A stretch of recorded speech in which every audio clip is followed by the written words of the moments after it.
Johnson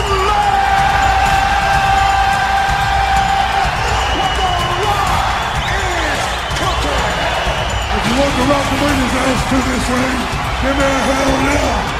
Well, hell yeah. Absolutely hell yeah. Now give me a beer.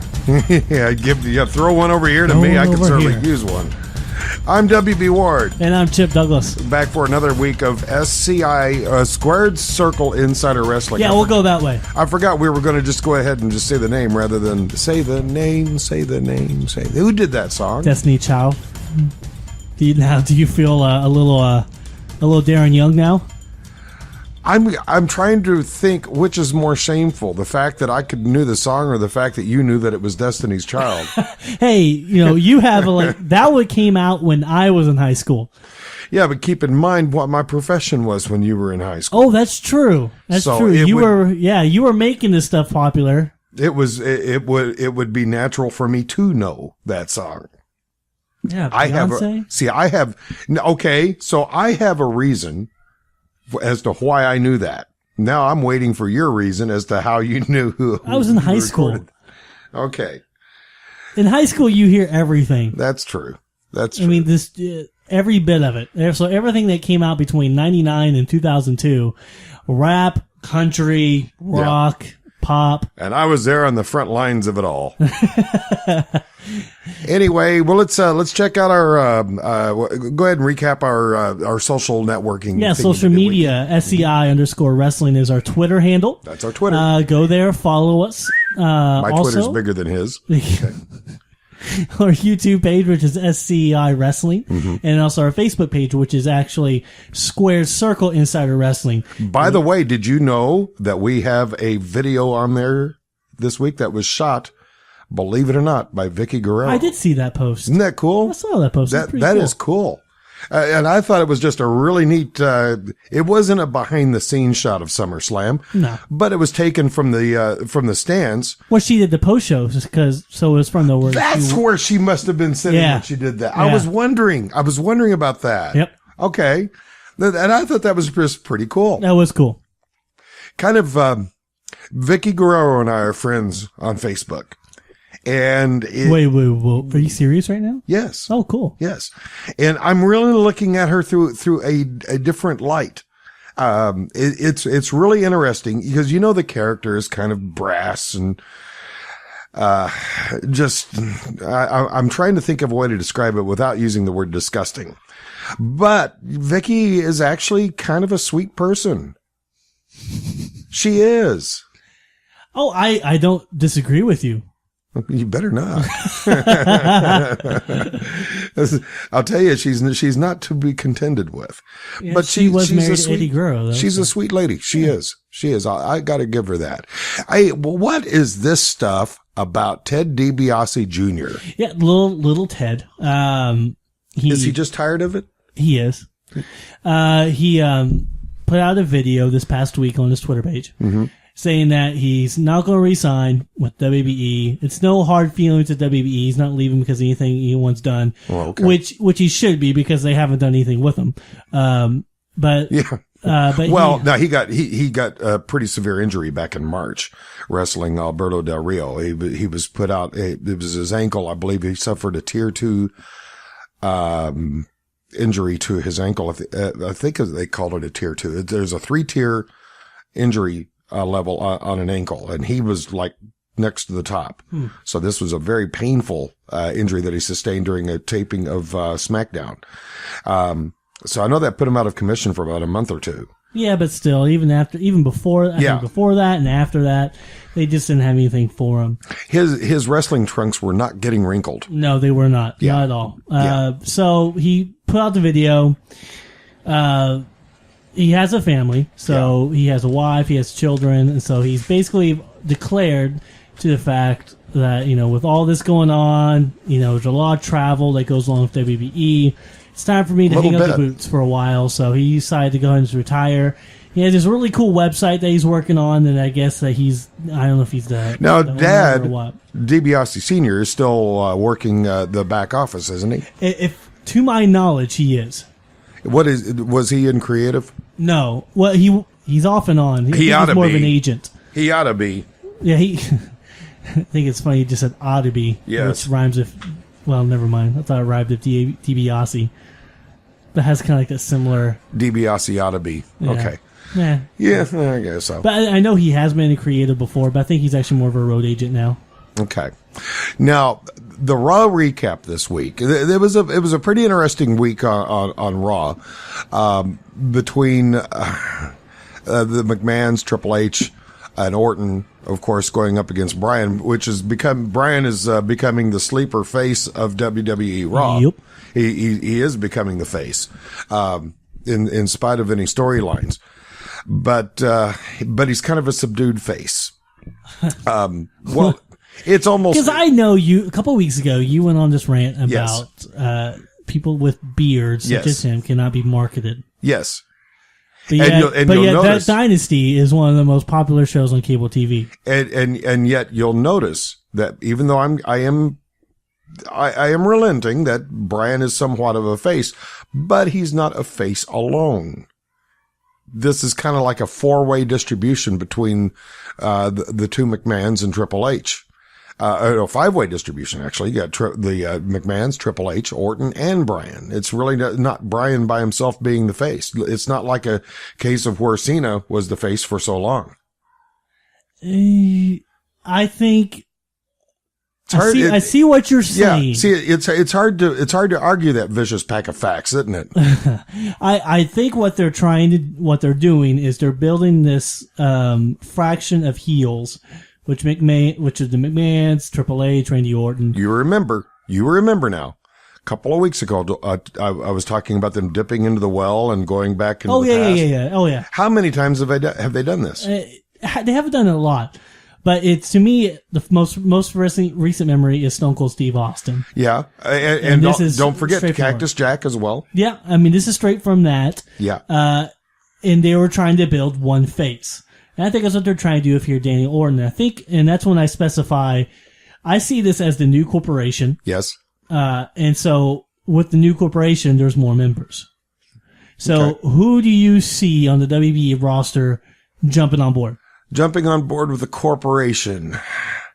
That's going to have to be either, I can see two possibilities.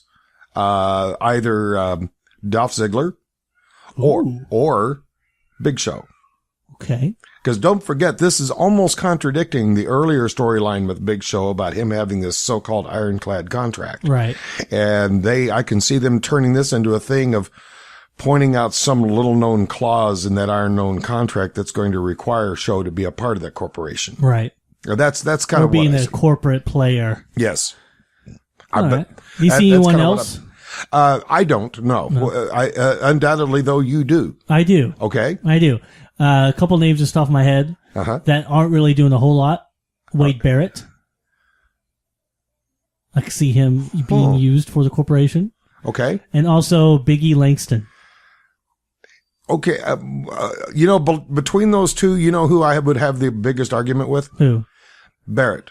And why is that? Because I see more of him turning face. I see him becoming fed up with what's going on. He's never been a face. And so it's hard for me to imagine him being a face because I've never seen it in the years that he's been in WB.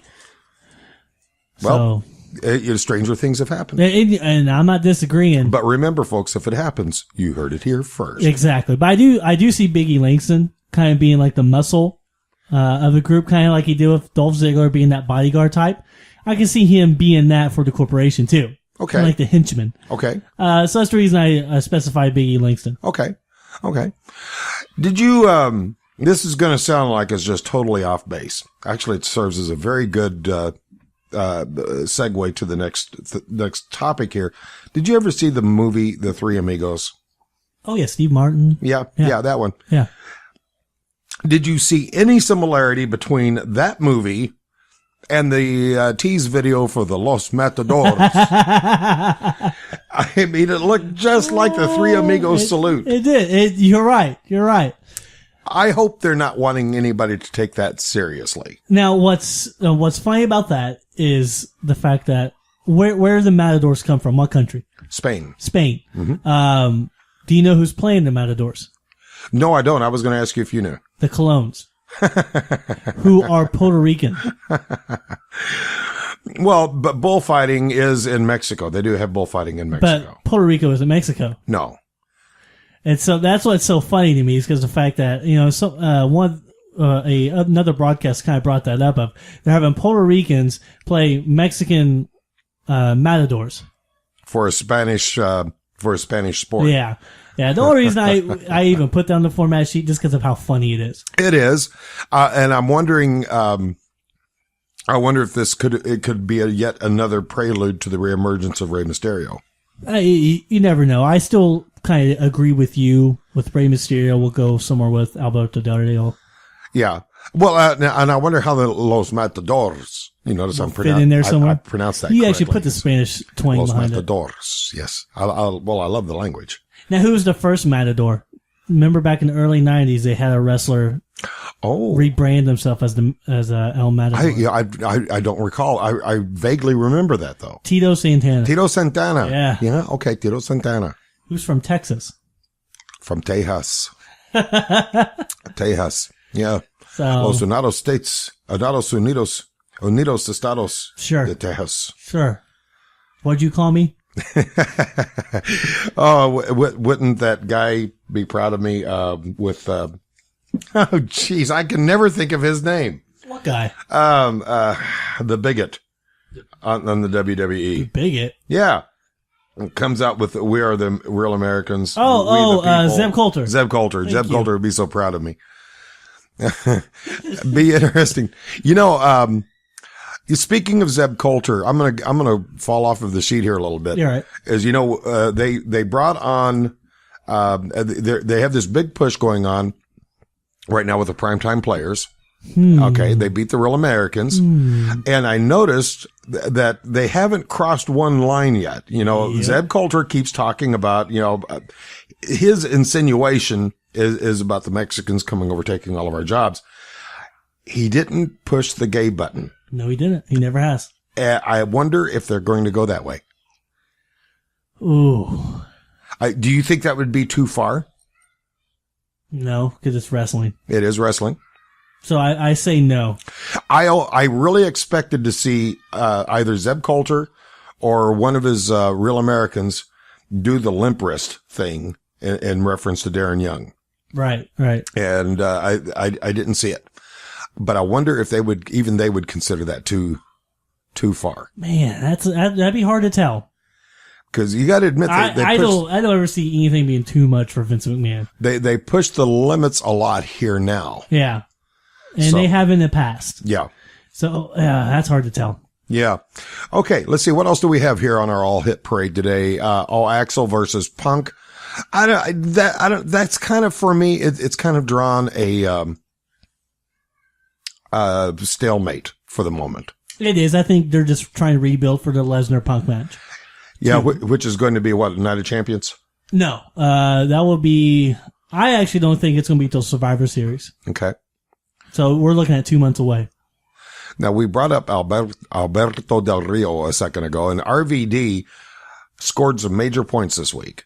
His character scored some major points. He went up a notch in the ratings. As a lot. They do have a ratings system within WWE.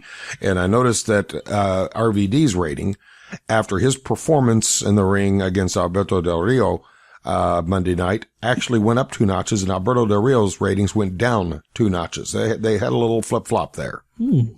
I like what Del Rio's doing. I was for him turning heel, and I think he's doing a great job as a heel. You think I kind of wonder if his days in the WWE might be numbered. Who, Del Rio? Yeah. They're trying so hard to reach out to the Hispanic population. I don't see that being a possibility. Well, I can only think of one thing that can keep him embedded in there, and I keep harping back on this, but that would be them bringing back Rey Mysterio. Right. I mean, the rivalry they had sewn up between the two of them was so concrete. I don't know if he's going to be able to survive much longer unless they revive that. Right. So I agree. I just don't know. Boy, I really got us off of our rhythm tonight, didn't I? Why is that? I don't know. I don't know. I got things all out of order here. Oh, no, you're right. Nobody listening knows what the hell I'm talking about here. But yeah, folks, I took things out of sequence, and now I'm kind of lost here a little bit. No, but you're exactly right. I think I think Del Rio is going to face RVD. Yeah. We'll see what happens there, but I think it's going to be Del Rio at the end of the day. But I do see a rivalry setting up between Del Rio and Rey Mysterio, because you even mentioned a couple weeks ago that Del Rio is the one responsible for, at least storyline wise, of Rey Mysterio taking leave anyways. That's true. So I think it's going to come back, especially the way Del Rio's kind of like playing up the Hispanic crowd. And then, having Rey come back and say, hey, I am the real, don't let this imposter type fool you. I can see that working to their advantage. Now, how did you feel about the Bryan versus the Shield on the main event? How did you feel about the way they handled that by bringing out all the WWE superstars on the stage? The match itself was great. Yeah. Daniel Bryan and Seth Rollins tore down the house. Oh, absolutely. Absolutely. Having all the guys on, I don't get the point of having everyone on the stage. Like, well, we just talked about Alberto Del Rio. He was on the stage. What's the point? Actually, we can get back to the point by what you and I were talking about earlier. I think this is setting the stage for the two new members of the corporation. And because of what I was seeing on the stage and what I've seen since, like some of the WWE app exclusives and stuff, I'm seeing some kind of hints in the storyline there that perhaps Big Show and Dolph Ziggler may in fact join the corporation, albeit against their better wishes. So, but there has to be someone that fights with Daniel Bryan. He can't be all alone. Well, now this is going to come right back to something I said last week. Eventually, I think you're going to see a hair versus beard match in which Bryan loses his beard. But to who? I don't know. Who has hair? I don't know. And I said hair versus beard, but it could be, it could be career versus beard. It could be anything versus the beard. I can see that. I can see Triple H versus Daniel Bryan, career versus the beard. Maybe. Yeah. But I think they're setting it up. I think they're setting it up for two things. I think they're setting up for, some additions to the corporation, as we were mentioning earlier. Right. And I think they're setting it up so they can market Bryan as the face of the WWE without the beard. It all comes back to the prepubescent look. He can't lose the beard. There's too much merchandise out. Well, no, that's never stopped them before. And I agree. They've changed storylines before. So, that would be nothing new. Well, granted, though, your point is well taken. Here in about 2 months, we'll listen to the show, and then we'll bring it back up, and that way I can go, I told you so. Now, who won the prediction of the matches at SummerSlam again? Who? Let's see, who was that? Oh yeah, me.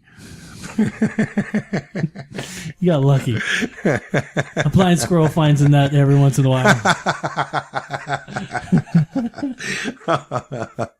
Okay. Jeez. But it could happen. It could. I'm not going to say it's impossible. That is my prediction. You have yours. And time, as they say, will tell. I mean, one thing I know about Vince McMahon is the fact that when you think he's going one way, he's going to go another. I wonder if he, well, there's no wondering to this. He and creative undoubtedly, read, the blogs. They listen to the podcast like ours. Who knows? Maybe even ours is included in that list. And he hears all the predictions, and they tailor the storylines to contradict those as much as possible. Well, I think he listens to our podcast as a way of saying that's a good idea. And I'm gonna bring up SummerSlam as the Cena versus Bryan match with the heel turn with Orton and Triple H. I'd said that like a couple days before. That's true, so and it happened exactly the way. And I think that they're saying that that WB and Chip Douglas, they have a good head on their shoulders for this creative stuff. They could slip us a check. Absolutely. I mean, after all, look at all this promotion we're doing for them too. Yeah. Jeez. Man, so there's just no gratitude, no gratitude at all. None. I see here in your notes, are you wanting to promote Kurt Angle? Huh? Is it Kurt Angle you want to look at? Because you talk about some famous angles. No. Kurt is the most famous angle I know. No, what we're going to do, I'm not for sure we're going to start this next week or a little bit later, but what we're going to do is we're going to be able to take a snapshot of famous angles that have happened in the past. I'm going to take, for example, the invasion angle when WCW took over or was invading WWE. So we're going to look at those angles. So if you were to have asked me what my favorite angle was, of course, you know what my answer would have been. What? Kurt. Ask me what my favorite vegetable was. What's your favorite vegetable? Stephen Hawking. Stephen. But anyway, folks. Oh, that's just wrong. So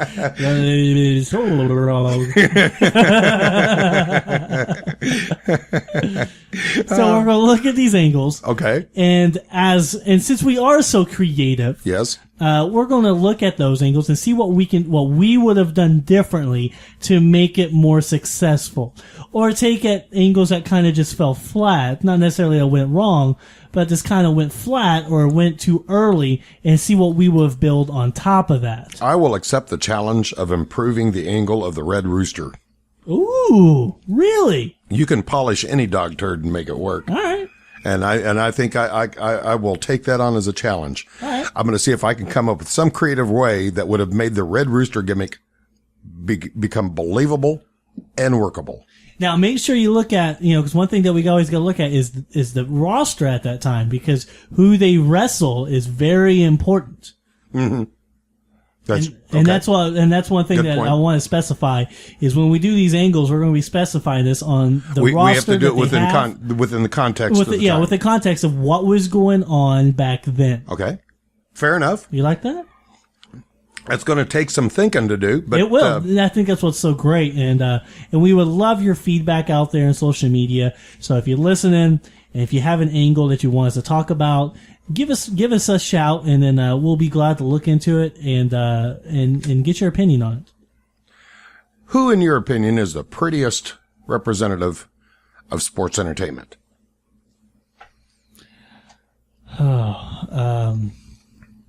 Jeez. Right now? Yeah. Stacy Keibler. Okay. The reason I'm asking is, of course, one of the things within the Daniel Bryan storyline they came up with was Daniel Bryan saying he's not the pretty boy like Randy Orton is. Well, in response to that, some rather enterprising person at WWE.com came up with a list of the top 50 prettiest members of the community of professional sports entertainment. So when they say community, they're branching out. They branch out. It is mainly WWE. Okay. But what I thought was interesting was in the top 10 list only, let me see here. Only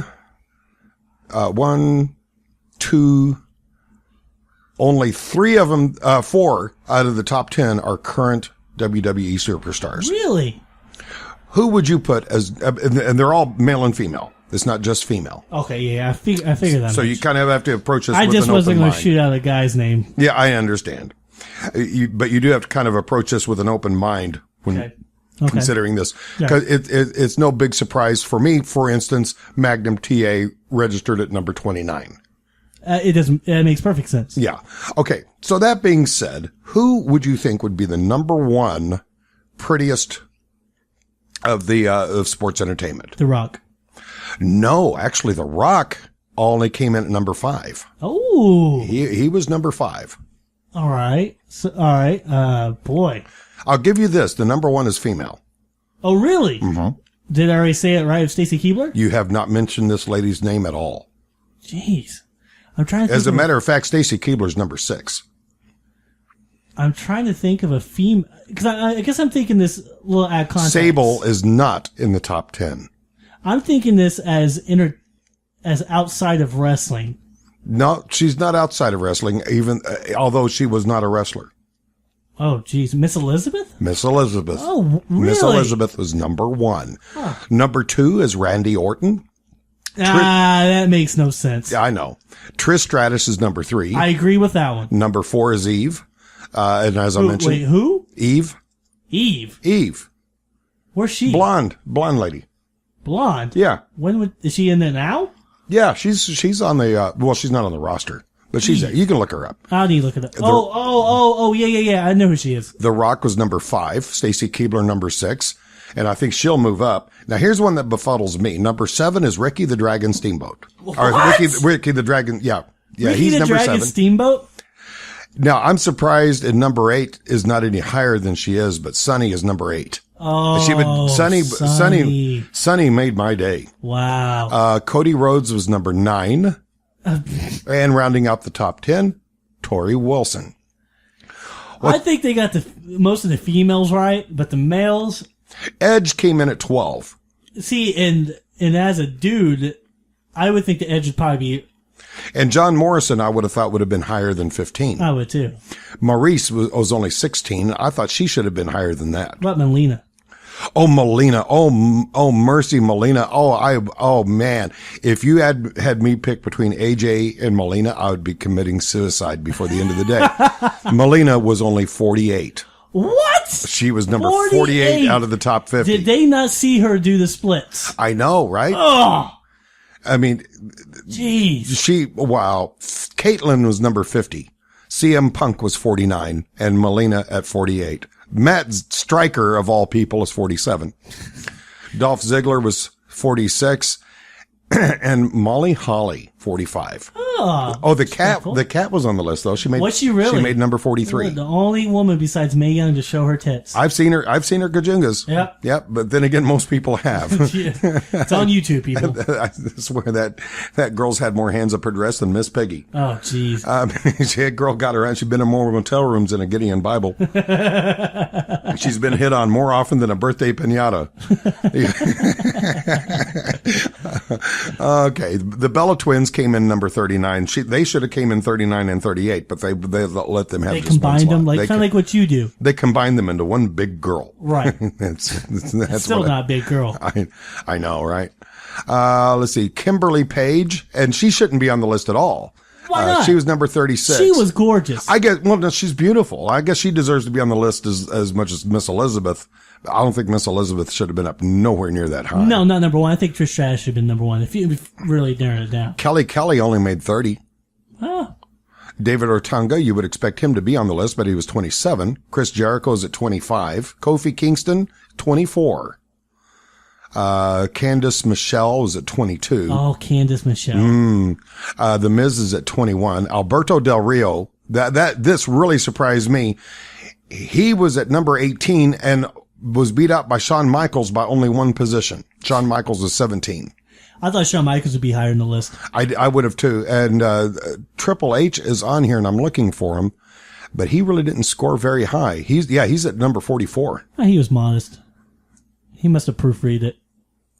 What about Stephanie McMahon? She's not on there at all. Oh, she isn't? She's not on there at all. I bet you they wanted to put her on there and she said, no, take my name off of that. I can see that. Because I think she should be on here. Yeah. I mean, she is, in all due respect to her, she is an ever-loving knockout. I've always liked her. But anyway, those are the top 50. Is that it? That's it, man. Wow. Another 30 minutes, the quickest 30 minutes since your honeymoon. That's 30 seconds. Well, I wasn't going to say it. Man. But I got to admit, this doing this 30-minute show here every week, it is the quickest 30 minutes of my week. Is it is so much fun to do. And of course, folks, check us out on Twitter, YouTube, Facebook. You can send me an email to bill@wbward.com. And of course, don't forget to visit my website at wbward.com. That'd be awfully nice too. But if you have any show suggestions or questions for either Chip or myself, we'll be happy to answer them. So check us out somewhere. Give us some feedback. Always interested in stuff. And by the way, don't forget, next April, be watching for us live at WrestleMania. And join us right here next week for more Squared Circle Insider Wrestling. Bye.